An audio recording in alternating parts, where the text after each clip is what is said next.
क्या इरादा है? अकारण तो नहीं पूछा ये सवाल।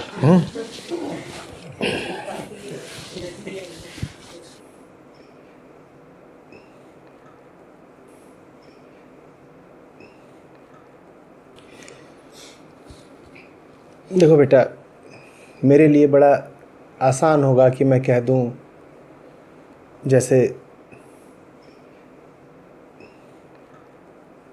आमतौर पर कहा जाता है समसामयिक नारी विमर्श में, फेमिनिस्ट्स, नारीवादियों द्वारा, कि ये सब इसलिए है क्योंकि पुरुष सत्ता ने नारी का शोषण किया है, दोहन किया है, वगैरह वगैरह। वो सब बातें तुमने बहुत पढ़ी होंगी। इसके आगे भी एक दूसरी बात है। कोई किसी का शोषण कर नहीं सकता उसकी सहमति के बिना।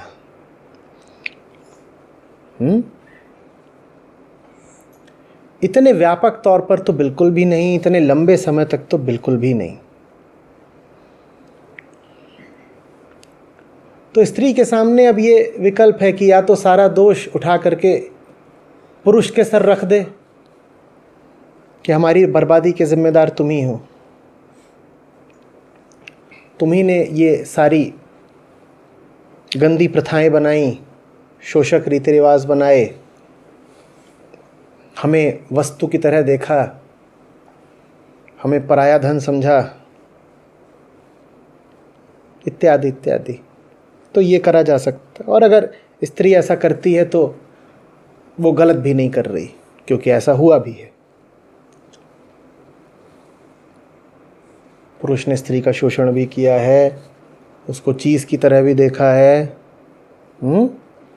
दबा के भी रखा है। और जितनी बातें तुमने कही वो सब आज की नहीं है, वो होती ही आई हैं। तो तुम चाहो तो शिकायत कर सकती हो, पर ये शिकायत वाली बात मुझे कभी बहुत जचती नहीं।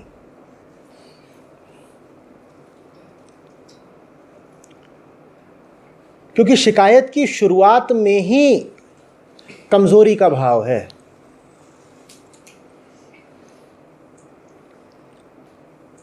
तो दूसरी दृष्टि ये है कि तुम देखो कि ये सब कुछ जो हुआ है उसमें स्वयं नारी का कितना योगदान है।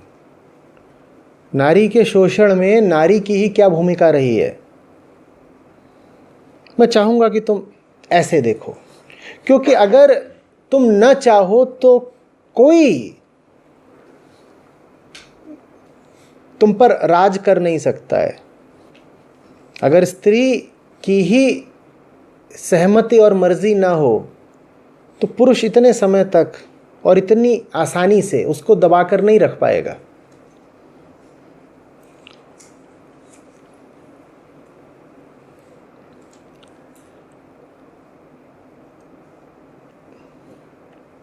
ज्ञान नहीं होता है तो प्रकृति हावी रहती है। ज्ञान तो हो सकता है, हो या ना हो, देह तो होती ही है। ऐसा तो नहीं कि ज्ञान नहीं है तो देह भी नहीं होगी। और ज्ञान के अभाव में देही मनुष्य पशु जैसा होता है, क्योंकि देह तो पशुओं के भी होती है।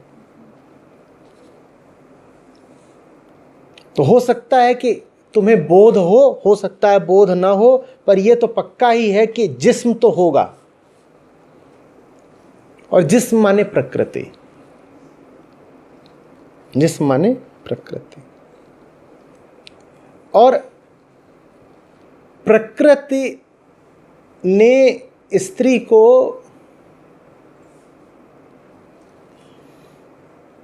बड़ा महत्वपूर्ण काम दे रखा है। महत्वपूर्ण काम प्रकृति की दृष्टि में।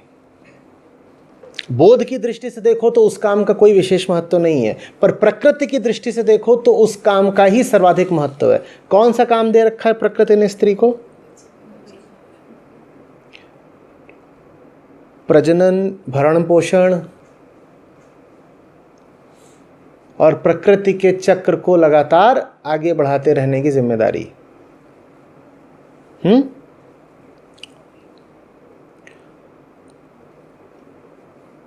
और ये जिम्मेदारी अन्य प्रजातियों की मादाओं को भी दे रखी है।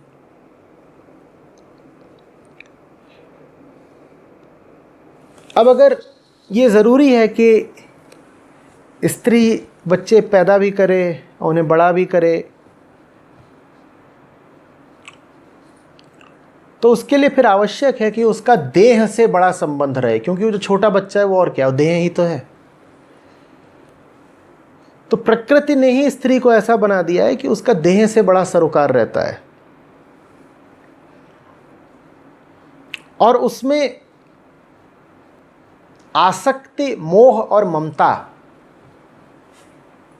पुरुष से कहीं ज्यादा प्रबलता से मौजूद रहते हैं। और प्रकृति ने स्त्री के भीतर क्यों मोह और आसक्ति भरे हैं? क्योंकि मोह और आसक्ति नहीं रहेंगे, ममता की भावना नहीं रहेगी, तो बच्चे की देखभाल नहीं करेगी।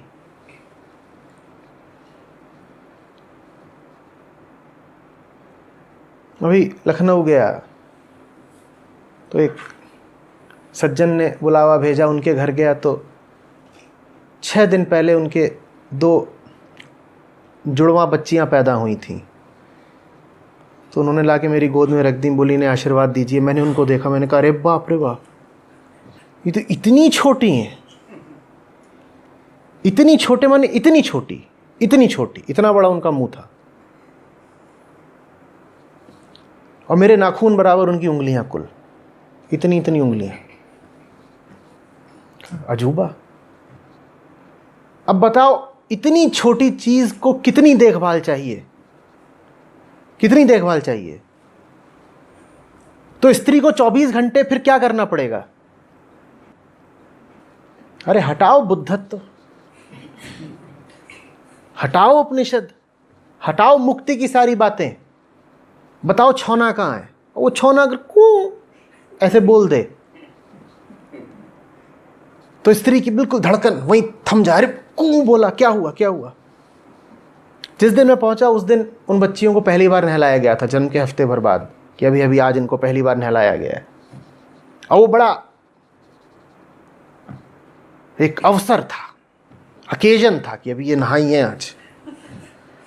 यही बहुत बड़ी बात है, कोई नहा रहा है।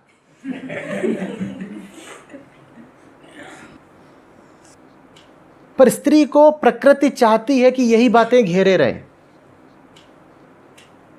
तो उसकी जो पूरी व्यवस्था बना दी है, वो व्यवस्था मुक्ति की दिशा को बढ़ना ही नहीं चाहती।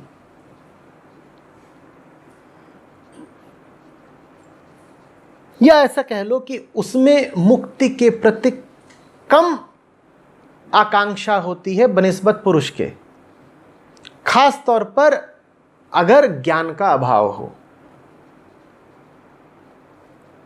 और ये स्थिति और भी बुरी हो जाती है जब स्त्री को समाज भी संस्कारित कर देता है कि तुम्हारा तो गहना लज्जा और ममता ही है।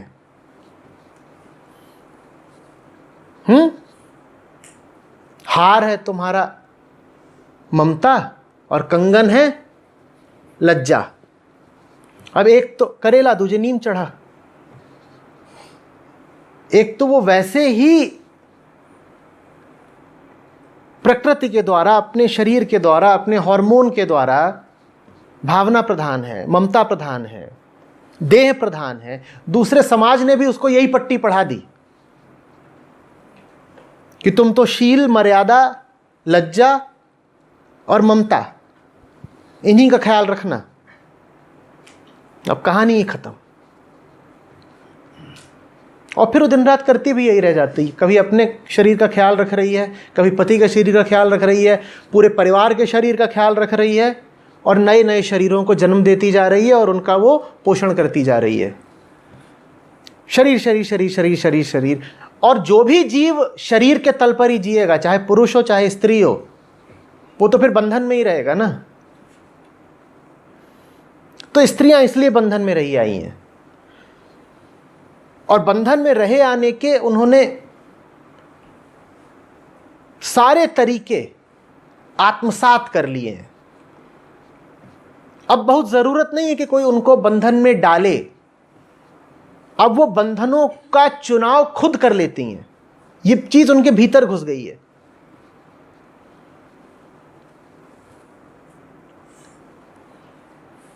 सौंदर्य शब्द पर मैंने बड़ा मनन किया, बड़ा ध्यान किया।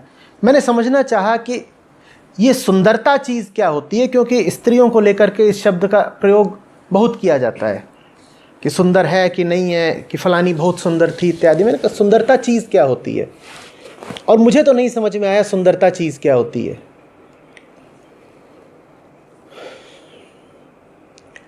आप एक खास प्रकार के चेहरे को देखने के लिए जैविक रूप से और सामाजिक रूप से संस्कारित कर दिए जाते हो, यही सुंदरता है।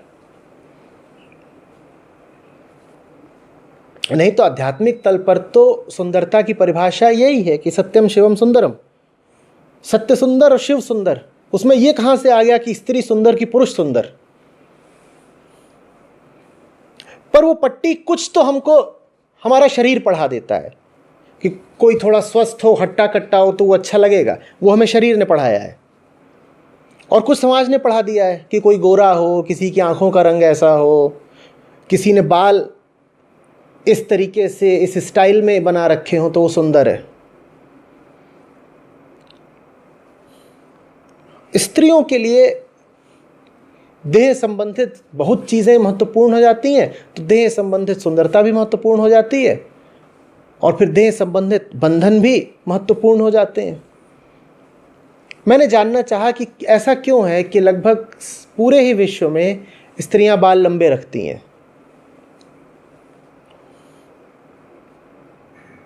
और कोई वाजिब वजह नज़र नहीं आई। क्योंकि बाल अगर आपके लंबे हैं तो एक तो आप शारीरिक दृष्टि से वैसे ही कमज़ोर हो, दूसरे लंबे बाल करके अब आपने ये बिल्कुल पक्का कर दिया है कि कभी किसी से लड़ोगे तो वो आपको बाल ही पकड़ पकड़ के मारेगा।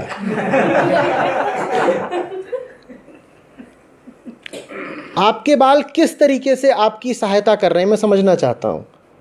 पर दुनिया भर की सारी स्त्रियां बाल लंबे करेंगी, तुमने भी बड़ा जबरदस्त सवाल उठाया, पर बाल खोल के और लंबे बाल खोल के। ये तो बता रही हो कि पिताजी मेरा कन्यादान क्यों करें, स्त्रियों पर ही सारी बंदिशें क्यों, और ये सवाल तुम उठाना ही नहीं चाहती कि बाल लंबे रखने क्यों जरूरी हैं। कभी किसी पुरुष को होंठ रखने देखा है? तुम होंठ काहे को रंग के घूम रही हो? और ये आंखों में काजल क्यों लगाया है तुमने? नहीं बताओ, ये नाखून में क्या तुमने हरा पीला किया है? तो अब जरूरत ही नहीं है कि पुरुष आकर स्त्री को बंधक बनाए। स्त्री खुद अपनी गुलामी को अपने भीतर स्थान दे चुकी है, बड़ा पक्का स्थान। और जब तक तुम ही अपने आप को देह मानती रहोगी तो कौन तुम्हें मुक्ति देगा? प्रकृति ने तुम्हें देह बनाया है। देह तुम्हारी स्त्री की है। आत्मा का तो कोई लिंग नहीं होता ना, या तुम्हारी आत्मा भी स्त्री की ही है। आत्मा तो एक होती है ना। पर बहुत कम स्त्रियां होती हैं जिनको आत्मा से कुछ लेना देना हो। क्यों? क्योंकि बच्चे को पालने के लिए थोड़ा भोलापन चाहिए, दूसरे संगति का भी असर पड़ता है। स्त्रियां बच्चों की संगति में इतना समय बिताती हैं कि बच्चों का कुछ भोलापन स्त्रियों में भी आ जाता है।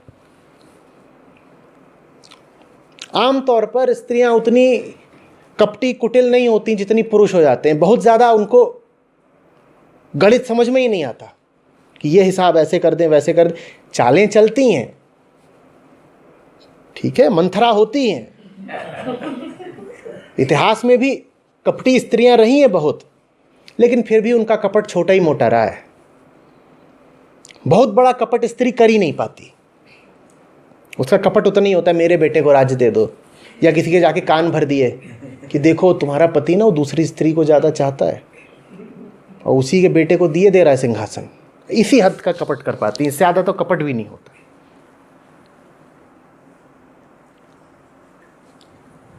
तो बच्चों के साथ रहने के कारण भोलापन आ गया, और वो भोलापन वैसे भी चाहिए है, क्योंकि भोलापन ना हो और स्त्री ने जरा सा दिमाग लगा के सवाल पूछना शुरू कर दिया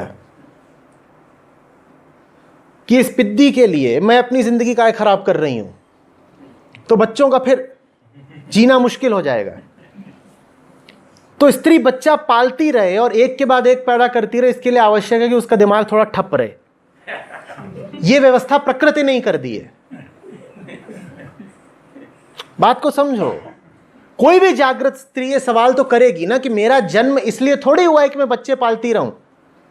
अगर पुरुष के जीवन का उद्देश्य है मुक्ति, तो मेरे भी जीवन का उद्देश्य मुक्ति ही तो है। और ये कौन सी मुक्ति है कि एक के बाद एक छौने हाथ में लेके घूम रही हूं, और ये भी नहीं कि एक बार पैदा हो गया तो मुक्ति मिल गई, उसके बाद उसको सालों तक पालते पोसते रहो, साल भी नहीं दशकों तक पालते पोसते रहो। स्त्री के जेहन में यह सवाल कौंधता ही नहीं कि मैं ये कर क्या रही हूं, क्यों कर रही हूं।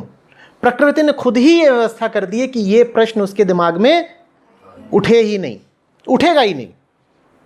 उठना तो छोड़ दो, वो सामने बैठी हो बच्चा लेकर के, तुम उसको बार बार ये जताओ कि देख तू ये सवाल सोच, तो भी वो ना सोचे, और ज्यादा जताओगे तुम्हें एक लाग जाएगी, भाग दुश्मन है मेरा और मेरे बच्चे का, इससे मेरा मातृत्व का सुख देखा नहीं जाता। बात समझ रहे हो? तो अब उसमें एक भोलापन भी है, प्रकृति की चाल भी है, और पुरुष ने उसका मान भी खूब इसी आधार पर चढ़ा दिया कि उसका देह कितना आकर्षक, कितना सुंदर। तो फिर वो खुद ही कोशिश करती रहती है कि मैं आभूषित होकर घूमती रहूं। ले शिकार करने की क्या जरूरत है? यहां तो शिकार खुद ही आया है आपके दरवाजे, वो भी नेल पॉलिश लगा के।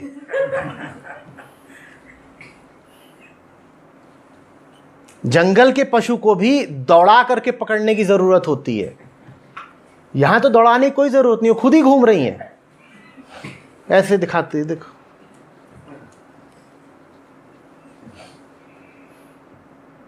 तुम किस लिए हो? तुम होठ रंगने के लिए हो? तो तुम किस लिए हो? तुम ठीक उसी लिए हो जिस लिए एक बुद्ध थे, पर तुम्हें ये बात नहीं समझ में आती, और तुम बड़ी फेमिनिस्ट बन के इल्जाम लगा रही हो कि मेरे पापा ने ये कर दिया और दुनिया ने ये कर दिया। तुम्हें बात समझ में आती है? क्या समझ में आता है? कि अपनी बॉडी को ज्यादा इंपॉर्टेंस दे। जी, और आपकी बॉडी हो या किसी पुरुष की बॉडी हो, बॉडी तो बॉडी है ना। बॉडी लेके जाओगी अर्थी के पार। पुरुष का जिस्म भी जलेगा तो क्या हो जाएगा, और तुम्हारा भी जिस्म जलेगा तो क्या हो जाएगा। तो जितनी चीजें तुम्हें अपने शरीर में सुंदर लगती हैं कि जुल्फे, कि आंखें, नाक, कान, होंठ, भौं, सब कुछ, ये सब क्या होना है। पर यह बात सुननी ही नहीं है, समझनी ही नहीं है। पूरे तरीके से देह केंद्रित जीवन बिताना है, और फिर उस देह केंद्रित जीवन जीने के कारण, जिसकी शुरुआत प्रकृति ने की थी, उस देह केंद्रित जीवन जीने के कारण तमाम तरीके की चरित्रगत दुर्बलताएं आ जाती हैं स्त्री में। क्योंकि जो देह को लेकर के जिएगा उसमें सदा हीनता रहेगी। पूछो क्यों? क्योंकि तुम्हें अच्छे से पता है कि तुम्हारी देह कितनी भी ऊंची हो, कितनी भी सुंदर हो, उससे बेहतर किसी न किसी की देह तो है ही। चलो आज किसी की देह नहीं है, समय तो है ना, कल तुम्हारी यही देह क्या होगी, वृद्ध होगी, झड़ेगी। तो अब तुम्हारा बड़ा ध्यान इसी में रहेगा किसी तरीके से मैं युवा बनी रहूं। अध्यात्म सारा है ही इसीलिए कि तुम्हें पदार्थ के पार ले जाए, लेकिन जो अपने आप को देह ही समझने लगे, उसकी बताओ आध्यात्मिक यात्रा शुरू कैसे होगी। मैंने कहा था करेला तुझे नींद चढ़ा,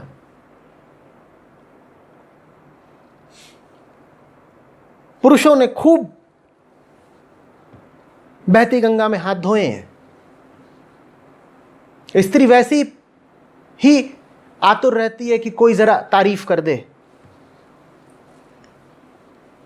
तो उन्होंने कहा इसको फंसाने का तो बढ़िया तरीका, जरा सी तारीफ कर दो।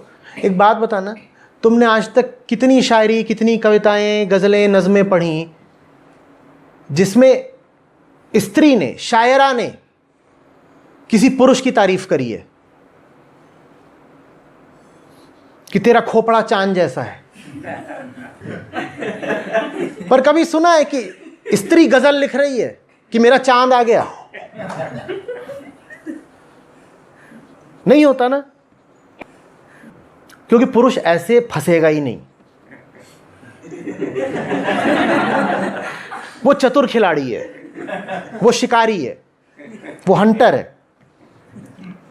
स्त्री भोली है, और भोलापन अच्छा होता है, पर भोलापन बुद्धूपन बन जाए तो अच्छा नहीं होता ना। इतनी गजलें, तुमने कभी सोचा नहीं हर गजल में महबूबा की क्यों तारीफ हो रही है? महबूब क्या इतना कुरूप है? महबूब क्या इतना भद्दा है कि उसकी कभी तारीफ ही नहीं होती? सब गजल में यही है, तेरी झील जैसी आंखें, तेरे गुलाब जैसे होंठ। और सुन रही है और इतरा रही है। और इस कुल गजल का निष्कर्ष क्या होने वाला है? 2 साल के भीतर बच्चा। कुछ और होता है? इन्हें भी तकलीफ ये नहीं है कि मैं स्वयं को देह मानकर किसी भी पुरुष की ओर आकर्षित ही क्यों होती हूं। इनको पुरुष की ओर आकर्षित होने में समस्या नहीं है, इनको समस्या बस ये है कि दूसरे पुरुष की ओर मुझे कन्यादान करके क्यों भेजा जाता है। बात समझना, अभी भी ये जो आधुनिक फेमिनिस्ट समुदाय खड़ा हुआ है, इसको बॉडी आइडेंटिफिकेशन, देह भाव से कोई समस्या नहीं है। इसको समस्या बस ये है कि हमारी देह है तो हमारी देह पे हमारा हक होना चाहिए, लेकिन जिएंगे देह बन के ही। ये पक्का है कि जिएंगे हम देह बनकर ही। बात समझ रहे हो ना? और जब तक तुम देह बन के जियोगी, तब तक अगर पुरुष नहीं तुम्हें सताएगा तो तुम खुद को सताओगी। अब तुम्हें इससे मतलब है कि कौन तुम्हें सता रहा है, या इससे मतलब है कि मैं सताई ही ना जाऊं? यह बिल्कुल हो सकता है कि स्त्रियों का आंदोलन चले, अभियान चले, और वो पुरुषों को बिल्कुल परास्त कर दें, दबा दें कि दूर रहो, ये वो, हम अपने हिसाब से चलेंगे, हमारी मर्जी, सब अपने हिसाब से चलेंगे। ठीक है, बिल्कुल ऐसी व्यवस्था आ सकती है कि पुरुष स्त्रियों को न सता रहे हों, पर अगर तुम में देह भाव सघन है तो पुरुष नहीं सताएगा तो तुम खुद अपने आप को सताओगी। फिर क्या बेहतर हुआ तुम्हारे लिए? कुछ बदला? कुछ नहीं बदला। स्त्री की तरक्की का, प्रगति का, मुक्ति का एक ही रास्ता है। अष्टावक्र की सुनो, उन्होंने एक संदेश दिया है तुम्हें, आत्मा हो तुम, प्रकृति से परे हो तुम। अपने आप को शरीर की तरह देखना बंद करो, शरीर को अपना कीमती असेट मानना बंद करो।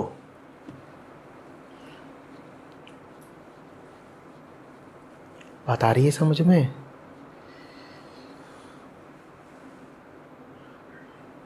ज्ञान पर जोर दो, गुणों पर जोर दो।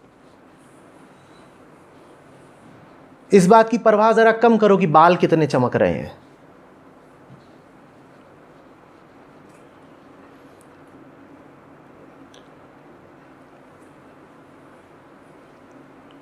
सृजनात्मक बनो, सृजन करो। बच्चों को जन्म तो जानवर भी देते रहते हैं, सृजन करना जानवरों के बस की बात नहीं है। और नारी की जो ऊर्जा ये जन्म देने और बच्चे को पालने पोसने में व्यर्थ जाती है, वो ऊर्जा अगर सृजन की तरफ मुड़ जाए तो फिर पूछो मत। पूरे इतिहास में यही हुआ है कि नारी की ऊर्जा सब व्यर्थ जाती रही है इन्हीं घरेलू पचड़ों में। इसीलिए तुम विज्ञान में स्त्री को अनुपस्थित पाते हो, कलाओं में उसे अनुपस्थित पाते हो, खेल में अनुपस्थित पाते हो, राजनीति में अनुपस्थित पाते हो। मानव की क्रियाओं के जितने क्षेत्र हैं उनमें सब में तुम स्त्रियों को 5-10% ही पाते हो। तो बताओ फिर उनकी सारी ऊर्जा गई कहां? बोलो। न वो बेचारी साहित्य रच पाई, न आविष्कार कर पाई, न राजनीति में पायदान पर चढ़ पाई,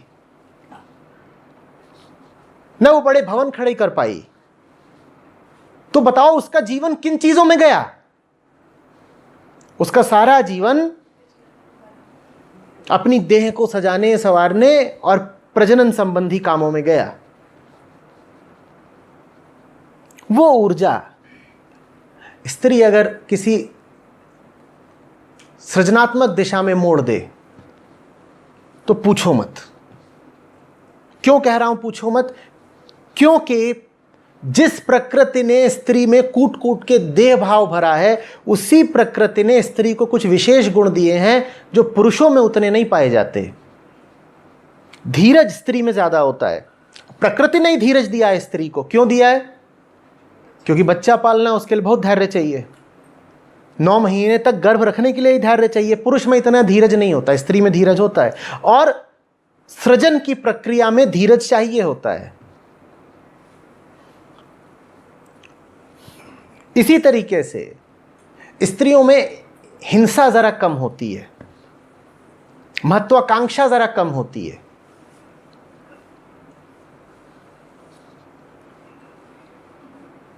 वो सेवा करना जरा ज्यादा जानती हैं,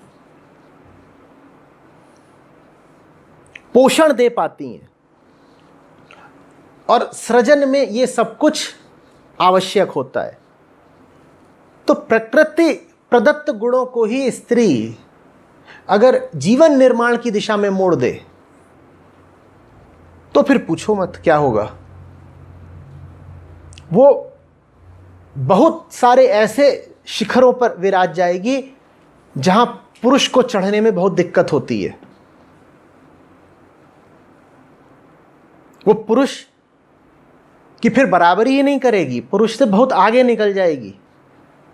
क्योंकि कई मायनों में स्त्री पुरुष से एक बेहतर निर्मित है।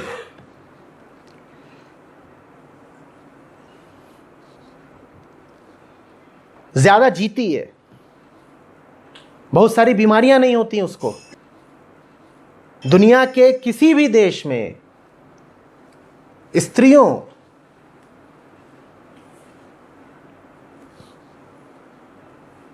की औसत आयु पुरुषों से थोड़ी ज्यादा ही होती है, कभी 2 साल कभी 4 साल।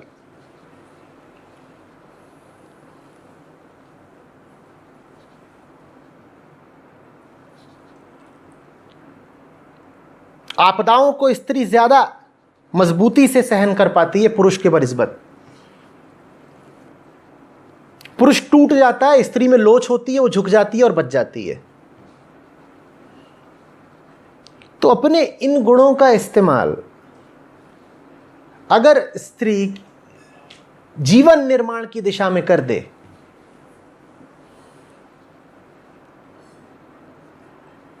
फिर पूछो ही मत। पर वो सब कुछ नहीं हो पाने वाला अगर तुम्हारा ध्यान इसी में लगा रहेगा कि होठों की लाली और आंखों का काजल,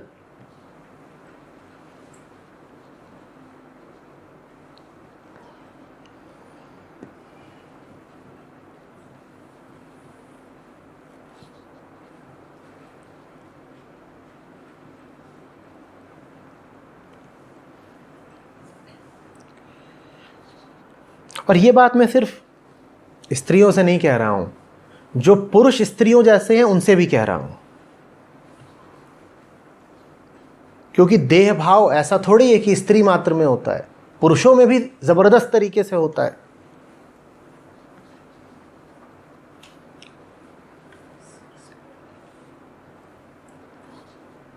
इस बात को याद रखोगी।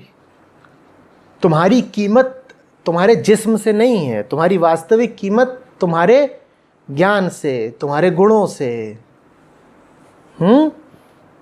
तुम्हारे मन के प्रकाश से है। मन में रोशनी हो, बोध हो,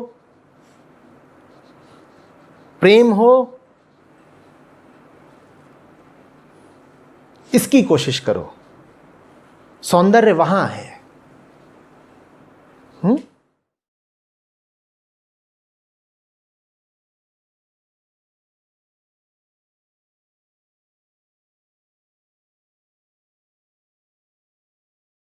उनकी आकांक्षा घर की चार दीवारों के भीतर ही प्रबल रहती है। आदमी निकलता है कि दुनिया जीतूंगा, देश जीतूंगा, बाहर साम्राज्य बनाऊंगा। साम्राज्य स्त्री भी बनाती है। वो कहाँ बनाती है?